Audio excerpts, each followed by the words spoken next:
Bom dia, galera, Alexander Santos, e como eu tinha prometido, todo domingo um videozinho de terra plana, tá ok? Vamos começar hoje e, como repetindo, todo domingo vai sair um videozinho de terra plana entre 25, 35 minutos para vocês poderem conhecer o assunto, e tirar as suas próprias conclusões, tá ok? Inscreva-se no meu canal, ative o sininho e deixe seu like. Um abraço e fique com Deus.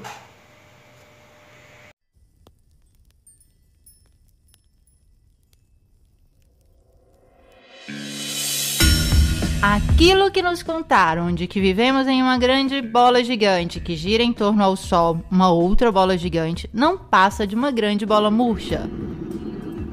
Vamos apresentar agora uma perspectiva diferente. A Terra é plana e parada, contornada de um círculo de gelo que detém os oceanos, de onde se levanta o firmamento e abaixo do qual giram Sol e Lua em órbita circular, muito semelhantes entre si. Este modelo, conhecido como Terra plana, é muito longe do que o homem moderno seja capaz de aceitar. Vejamos o porquê. Recentemente, Obama e Hillary Clinton falaram sobre a Terra plana. They must have been founding members of the Flat Earth Society. They would not have believed that the world was round. Eles são basicamente os protagonistas atuais da tripulação que durante séculos garantiram o domínio para poucos no mundo. Falaram sobre o assunto, evitando o argumento com método de sátira, tratando de escárnio e descrédito de todos os que ousam a questionar as versões oficiais. Nós, como sempre, permanecemos na estrada que mais poderia definir o erro. Escreve Bacone em Um Novo Órgão, 1620. A verdade se deixa descobrir dos erros mais rápidos do que da confusão. A questão da Terra plana explodiu em 2015, propagando-se por toda a web, em grande velocidade, envolvendo pesquisadores e pessoas comuns. O porquê nos explica Thomas Kuhn no seu mais célebre trabalho, A Estrutura das Revoluções Científicas. A ciência, segundo o filósofo, não avança por acúmulo de descobertas e inovações, mas a mudança do paradigma acontece através das revoluções. Como aquelas sociais, as revoluções científicas são anunciadas de uma crescente intolerância nos confrontos da ordem existente. Neste caso em particular, o cientista adverte que o velho paradigma deixou de funcionar, mas não renuncia facilmente. Ao contrário, obstrui a investigação. Os cientistas de ambos os lados exibem acusações de heresia, chamado de conspiração, ou ortodoxia, negação. Cada revolução científica não é apenas incompatível, mas muitas vezes incomensurável com o que a precedeu. E é próprio a incomensurabilidade que explica por que a passagem de um paradigma ao outro não pode se realizar gradualmente, nem pode ser imposto pela lógica ou de uma experiência neutra, mas deve acontecer de uma só vez, em uma revolução. Aquilo que vemos depende, seja, tanto de quem olha quanto da experiência visual anterior que lhe foi ensinado a ver. Nossas gerações, ao longo dos séculos, têm o conceito do globo girando, onipresente, como uma única possibilidade de existência para nós. Tudo aquilo que não está dentro desse paradigma está fora de qualquer possibilidade, fora da sociedade, da lógica, do mundo. No entanto, a elite globalista tem o prazer de revelar o modelo da Terra plana. A maçonaria tem de fato a obrigação de revelar a verdade e a fazem através de símbolos e mensagens disseminadas por toda parte. Nos filmes,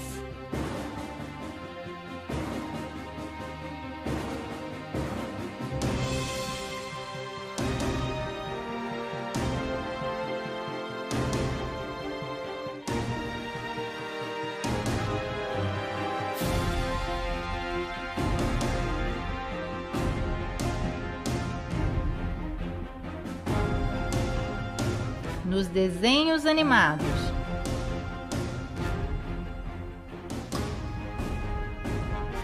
na internet,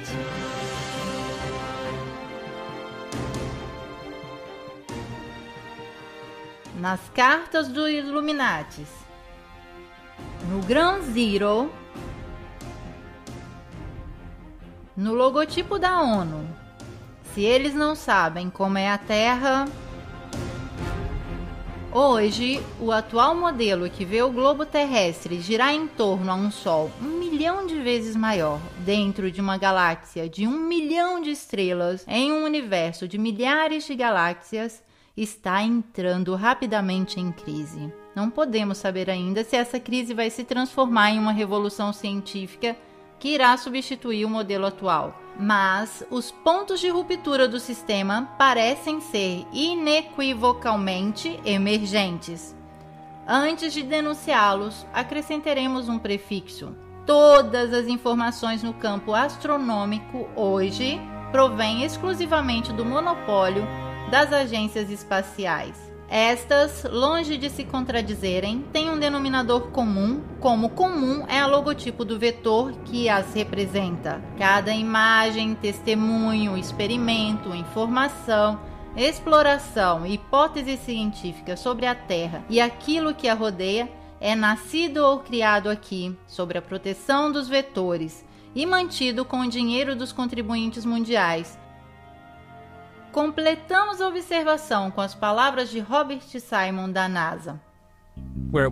Pegamos os dados e fizemos uma imagem inteira. Depois tiramos as nuvens, colorimos de azul o oceano e onde é mais baixo de verde brilhante. Depois recolocamos as nuvens e onde tem uma ligeira fissura entre as órbitas, as repintamos. É sim Photoshop, mas tem que ser. Depois simulamos a atmosfera e por fim colocamos uma luz brilhante para ter o reflexo do sol sobre o mar.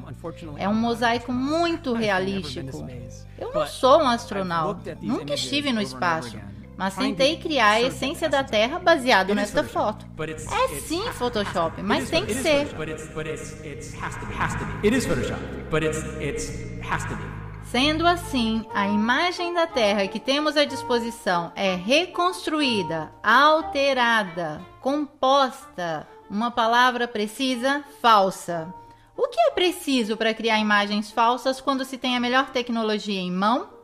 Basta uma tela azul ou um avião que viaja a gravidade zero e o jogo está feito.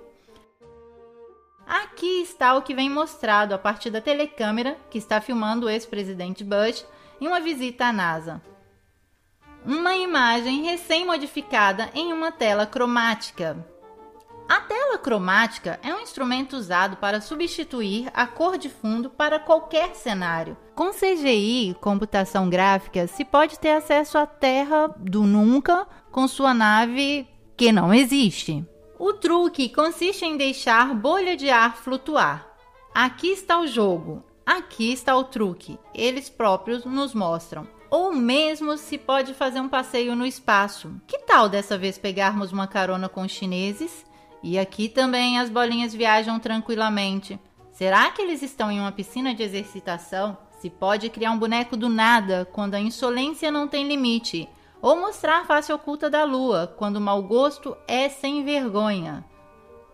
Tudo rigorosamente modificado, digitalizado, falso. Por que não mostrar imagens autênticas? Provavelmente porque não existem. Até hoje, não é possível ter uma foto autêntica da Terra. Basta ver a relação de grandeza que nos mostram para entender que nem mesmo eles têm uma única matriz. Supostamente, esta foto foi tirada por um cientista que estava na Lua, mas basta aumentar a luminosidade para descobrir o truque. Um corte retangular e a imagem está pronta. Qualquer que seja a interpretação que vocês queiram dar ao vetor que está presente no logotipo das agências espaciais, os cientistas que fazem toda essa manipulação se comportam em concordância como charlatões nessa grotesca farsa maçônica, cada um com seu papel. Cristoforetti, entre um shampoo e um rápido banho de gato, se exibe em uma cena de normalização das fumaças químicas.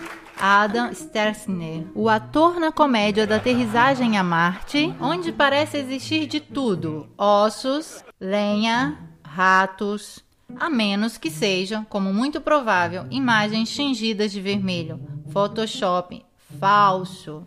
Certamente não publicado por engano, mas voluntariamente usado como um teste de estresse para as nossas mentes que, diante de uma falsificação perpetrada de uma autoridade, serão sempre mais predispostas a aceitá-las. Dissonância cognitiva. E Obama, que quer desenvolver tecnologias para ultrapassar os cinturões radioativos de Van Allen e enviar pela primeira vez um homem na órbita baixa? Mas espere, os Estados Unidos já não realizaram essa missão 50 anos atrás, desembarcando na Lua com um monte de lata velha e folhas de alumínio ligados com fita adesiva?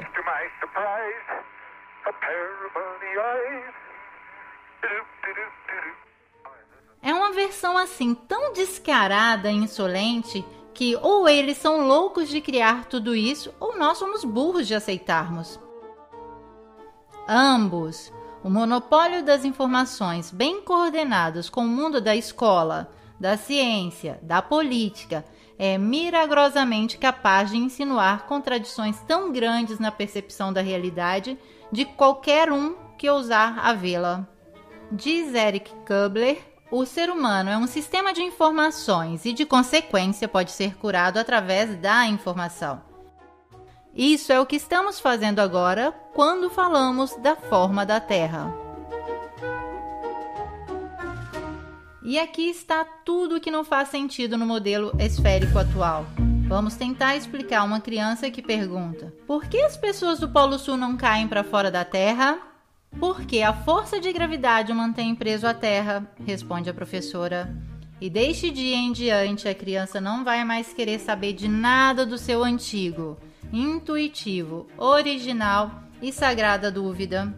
Se tentasse na idade adulta, ele seria invadido de uma quantidade de fórmulas e equações matemáticas que o confundiriam para sempre.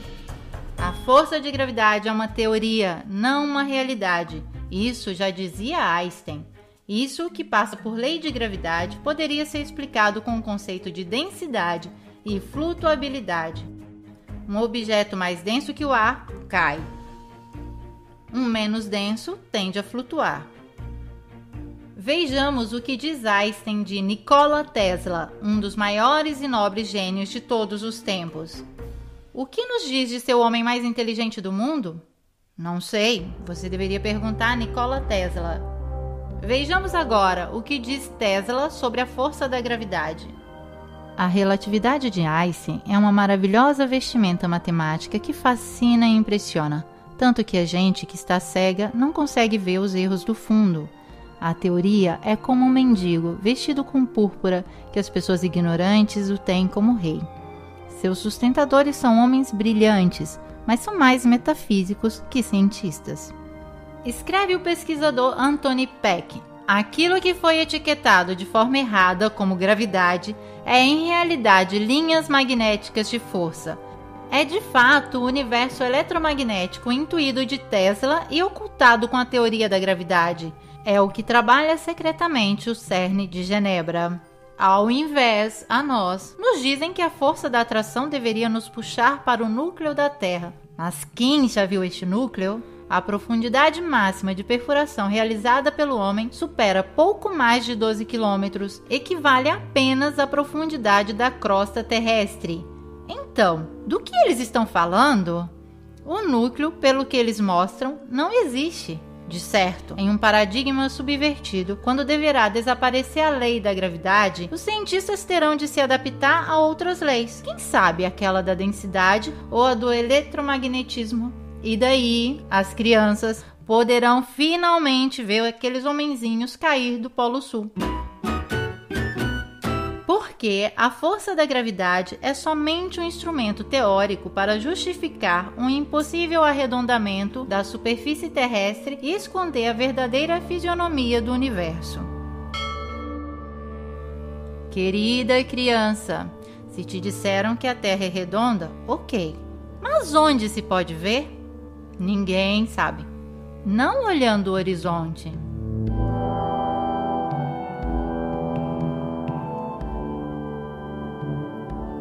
da janela do avião.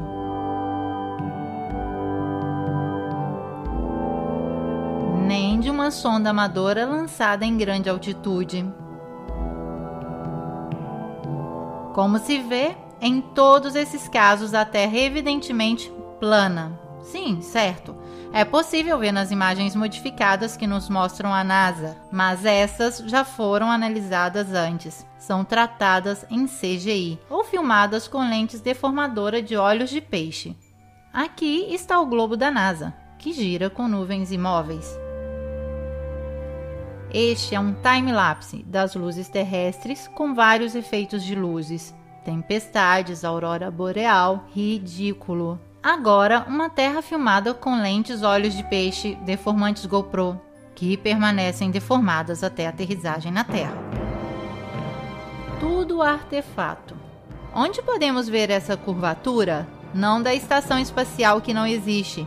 Já vimos que é um set de filmagem. Se pode observar um avião que voa, poderia ser um drone, mas as imagens daí são pura ficção. All of that happened in a little town called York, Maine, across the United States from where we're talking to you right now. And all of that happened in a little town called York, Maine, across the United States from where we're talking to you right now. É um truque. Estamos dispostos a acreditar somente se durante uma transmissão ao vivo um astronauta pegasse a câmera e nos fizesse ver a partir da escotilha da nave. Repito, pegar a câmera que está filmando ao vivo, não com aqueles enquadramentos tratados em pós-produção, senão permanecemos sempre no campo da computação gráfica. Devemos ver o globo dos satélites? Quais satélites? Aqueles descritos por uma caneta do escritor de fantasias Arthur Clarke, que o inventou em 1945. Sim, porque o satélite é um produto editorial e foi realizado somente 20 anos depois da NASA. Mas até hoje não temos imagens credíveis da construção de um só satélite, muito menos da estação espacial. Com todos os dados em mão, hoje deveriam existir em órbita cerca de 20 mil satélites, mas ninguém nunca registrou a presença de nenhum, ou mesmo uma possível colisão, ou queda, ou passagem enquanto se observa a Lua. Nunca visto, nem da Terra nem do espaço, excluindo as imagens elaboradas com computação gráfica. Buongiorno, questa è l'ultima foto del nostro cosiddetto satellite sull'Italia. Devemos acreditar que objetos similares podem resistir a uma temperatura da termosfera ou da exosfera até 2000 graus, mas o alumínio se funde a 660. Inaceitável. É mais provável que os satélites sejam resultados da fantasia de um escritor e a mentira de um poder sem escrúpulos que tem lidado com as ilusões há décadas. Em um modelo de paradigma subvertido, talvez possamos ver cair essa selva invisível de satélites. Também porque hoje todas as telecomunicações são realizadas por milhões de quilômetros de cabos de fibra ótica e de antenas de rádio em todos os lugares do nosso território. Verificar a existência de um satélite nos dias de hoje seria muito fácil. Bastaria que girassem o telescópio Hubble, por exemplo, da parte da Terra e nos mostrasse ao vivo o centro de uma cidade americana. Não irão fazer jamais, não podem, porque teriam de colocá-lo em órbita, mas deveriam primeiro criar uma órbita em torno ao globo. Esta, de fato, está em discussão no modelo da Terra plana. Aqui, a Terra não é uma bola que nos contaram. Vejamos então o que é. Melhor, o que poderia ser, uma vez que estamos falando de modelo. Não queremos certamente abandonar o globo terrestre para abraçar a bola de cristal do vidente, mas nos obrigam a franquear a prudência dos detalhes, a coragem da visão. Também porque se cai a ideia do globo, cai também a lei da gravidade do maçom Newton e a evolução do maçom Darwin, que faz com que o homem se sinta um nada em deriva no espaço infinito. O próprio Darwin, indicado no Protocolo dos Sábios de Sião como uma chave importante para enfraquecer os não-hebreus, programando seus cérebros à falsidade de que tudo é uma coincidência e que somos grãos de poeira sem importância. Agora voltemos para a Terra. Cada objeto que some no horizonte termina embaixo da curvatura terrestre.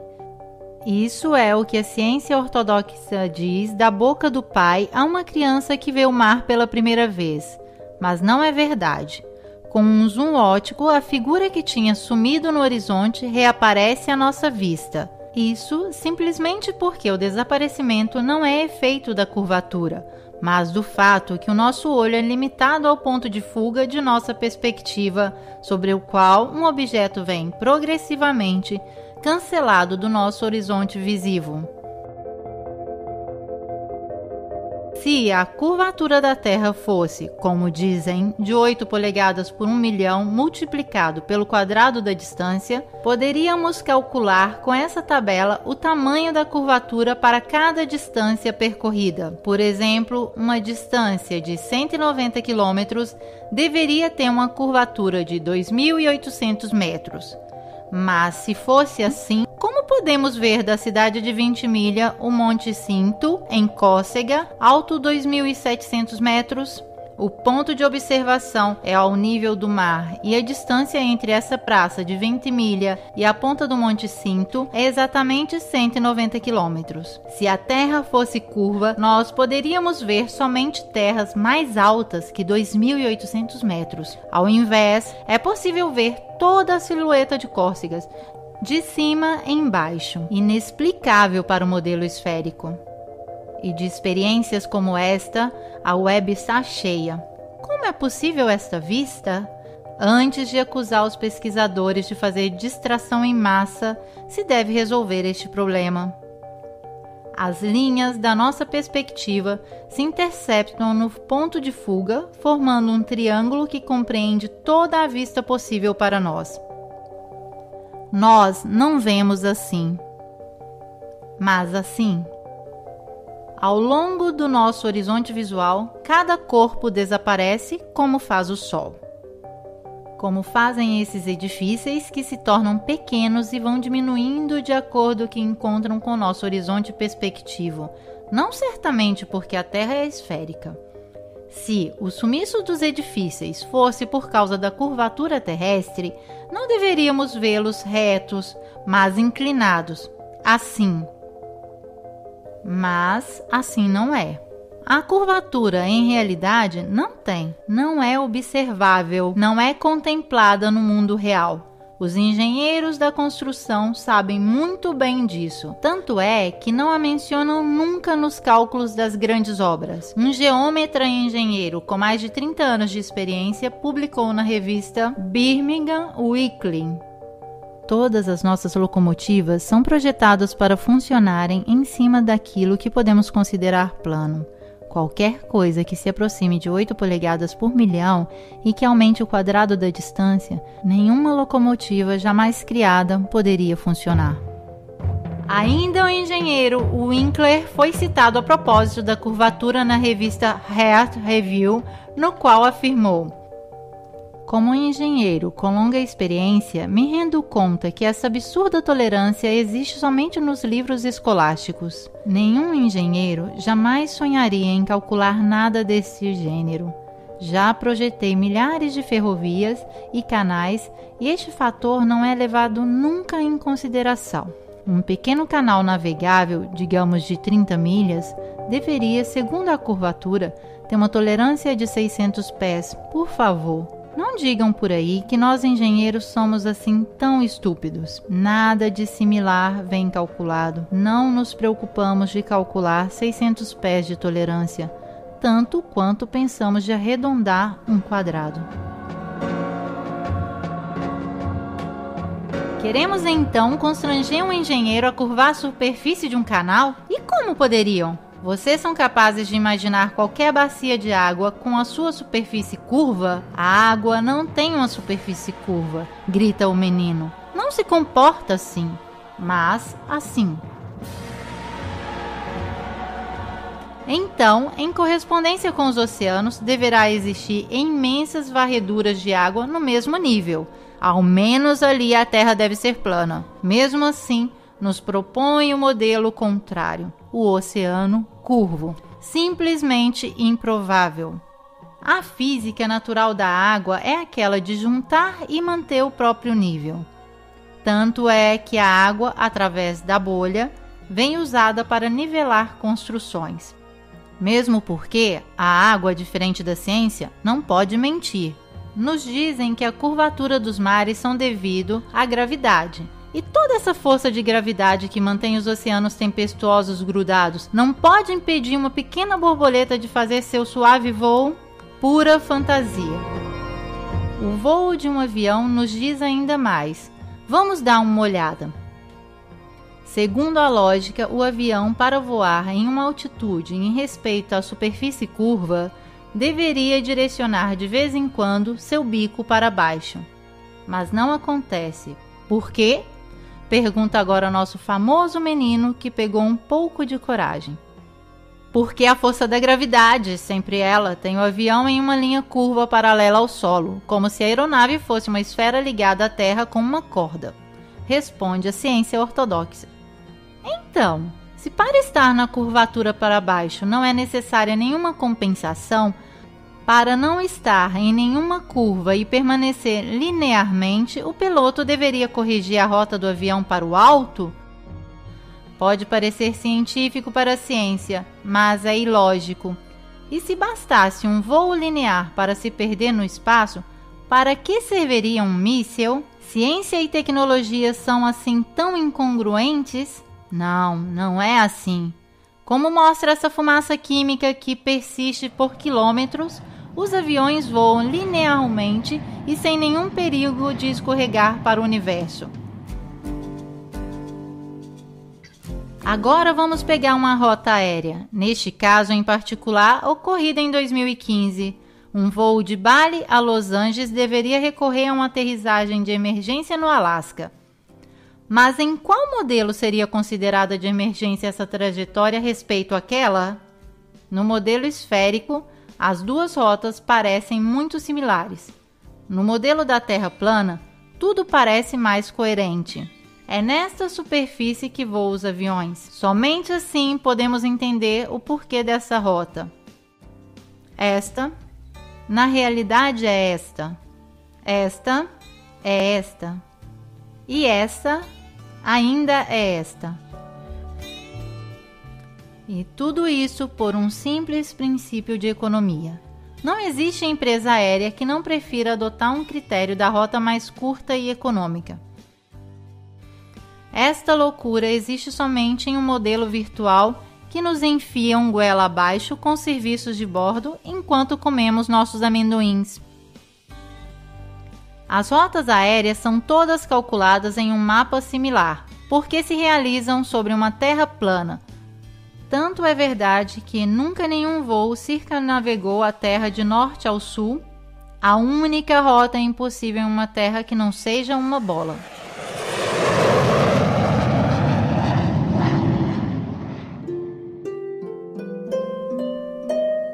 Um modo elegante de explicar a curvatura terrestre é fornecido por Eratóstenes de Cirene, matemático e filósofo que viveu no século III a.C.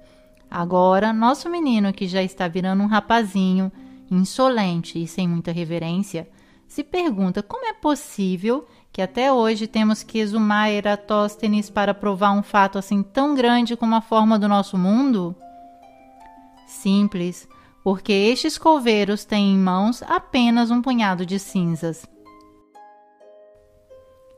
O experimento de Eratóstenes consiste em medir o raio da Terra esférica, que tem somente 5% de diferença do que se considera válido atualmente. Ele observa simplesmente a diferença de sombras projetadas pelo Sol ao meio-dia do holístico de verão nas cidades de Siene e Alexandria do Egito, distante entre elas 5.000 estádios imaginadas no mesmo meridiano. Enquanto em Siene o Sol não projeta sombra ao meio-dia, Em Alexandria, a sombra da Gnomo faz 7,2 graus com a vertical, isto é, 1/50 de ângulo giro, da qual temos a dedução. A circunferência da Terra deve ser de 50 vezes a distância entre as duas cidades, isso é 25.000 estádios, ou mais ou menos 39.000 quilômetros, aproximadamente os 40.000 quilômetros de circunferências aceitos hoje. Na encenação do filme do pouso na Lua, as sombras dos corpos projetados pelo Sol em uma superfície lunar são divergentes entre si, mesmo estando a poucos metros de distância no plano, então sem necessidade de presumir qualquer curvatura significativa. Mas, se o Sol estava distante cerca de 150 milhões de quilômetros da Lua, sombras de objetos assim tão próximos entre si deveriam ser paralelas. Essas são justificadas por uma iluminação muito próxima. Sabemos que a NASA simulou o pouso na Lua, mas tudo o que podemos observar é como em uma superfície plana, a inclinação das sombras possa variar pelo motivo da proximidade da fonte luminosa. Isto é o que Eratóstenes resolve pressupondo uma curvatura da Terra ao invés de atribuir ao Sol uma distância muito inferior. O modelo da Terra plana realmente descreve um Sol muito mais perto da Terra, como a visão destes raios nos sugere. E se essa é falsificada, como alguns afirmam, da refração atmosférica, significa que também Eratóstenes fez seus cálculos induzidos de um erro do fenômeno da refração. Mas não é assim. A Wikipédia, em seguida, fala de divergências aparentes dos raios crepusculares, invocando o efeito da perspectiva que concentra todas as linhas para o ponto de fuga do horizonte. Mas esta não influencia a percepção da verticalidade das linhas. A perspectiva não funciona assim, mas assim. Porém, nós vemos os raios solares deste modo. Isto significa que a divergência é devida à natureza de uma fonte em todas as direções das luzes que vem de um Sol muito menor e mais próximo do que aquele que nos contam. Sendo assim configurado, o Sol cria sombras divergentes, como essas medidas por Eratóstenes sobre uma distância de 5.000 estádios, mas de uma Terra plana.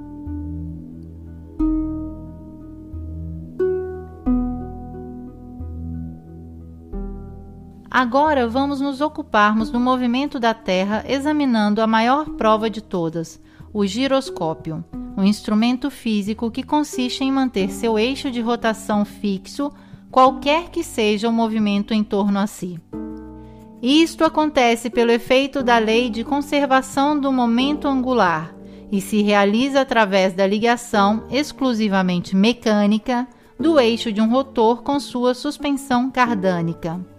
O giroscópio foi utilizado pela primeira vez por Léon Foucault em 1852 para demonstrar o movimento da Terra. Os livros científicos da época relatam o sucesso dessa demonstração. Vejamos. Ligado o giroscópio manual ou elétrico, mantém o eixo de rotação fixo, qualquer que sejam os movimentos do sistema em torno. Aqui temos reproduzido o mecanismo. Aqui e ainda aqui. São feitos inúmeros experimentos. Enquanto o sistema em torno se move, o eixo interno se mantém fixo. Então, o giroscópio pode mostrar o movimento de rotação terrestre. Se a Terra gira 360 graus em 24 horas, o instrumento deverá evidenciar sua linha imóvel sobre uma superfície que se desloca 360 graus, nos dando a prova final, mecânica e inegável de que a Terra está girando. Vejamos. Nada. Imóvel. Parece mesmo que a Terra esteja parada. No entanto, a superfície deveria ter se movido em todas essas horas. Todos os experimentos depois de Foucault tem falhado, mesmo hoje, com giroscópicos menos rudimentares daquele de sua época. Ok, o giroscópio é como a água, não mente. Agora entendemos o quanto a ciência oficial possa modificar as cartas para evitar a perda.